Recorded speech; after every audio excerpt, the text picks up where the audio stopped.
Matam kuirabagi tungda ngasidi anuba topic ama puduna laksari soidana taningani khanje madude matau karamna khonjel sound asina mingsel glass asibu kahenba thugaiba ngamliba no haibusini adomna di harakani madu thugaiba bu nungthang ma pairaga thugaira su yabadu bu harakani no lana chatlugumsi afaba mahaigi wakhalonda sangsilaksi ataigi natte resonance thokpanani matang sida resonance haibadi chamna tena hairabada ingna tapna balance oina thamba haibani se hena gyan tananaba sandongna thamjage malem sida leriba potsak khudingmak aikhoina kalluba yeiruba matamda masa masagi oiba natural frequency amada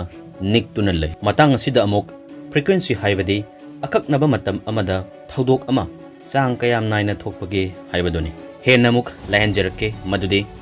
object ama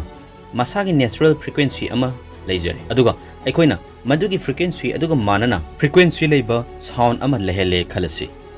madang asidani object aduna nikpa vibrate toba horkaduriba si masigi fibam condition asibuni aikoina resonance hairibasi maruiba main topic lomda muk sangsilaksi leiriba mingsel glass khudingbak asi tongan ba material singna sabani material sing asigisu masagi natural frequency amamam leijaribani maramaduna aikoina glass sing adugi resonant frequency sing aduga manaba sound ama lehenba tarabadi hairiba glass sing adu vibrate toba horkadoribani glass haibasitabu kaiganba pochak singi manung chalibani aduna aikoina pisiliba sound asi hena hauna pisinba tarabadi yamna kanba vibration ama glass sing aduda tholakani masidagi glass adu masagi natural frequency adudagi hena kanba ma pisilaklavani na mache tana kathareklibani losilakpada channel asida malem sida day to day life sing da thengnariba thodok phenomenon kayagi reason sing lanthok serake